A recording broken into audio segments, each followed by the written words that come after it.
So, ayan, finally po, meron na po tayong lisensya sa pwede tayong magmotor, pwede tayong mag-drive ng kotse, pero hindi pa pa marunong mag-drive. Motor lang, konti, gano'n. Pero ang ID na to, gagamitin ko po siya para ma-verify po yung sa Facebook ko, yung Facebook account ko po, para magkaroon po siya ng blue check. Para po malaman nyo kung ano po yung main account ko, yung official account ko.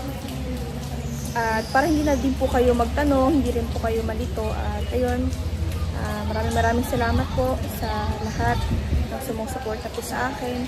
At ayan, kasama ko po ngayon si Tita. Dito po kami ngayon sa Kamsur.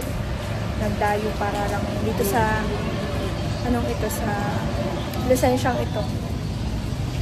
Sa driver license. So, ayan. O sa Tita yung mga supporters. Tita!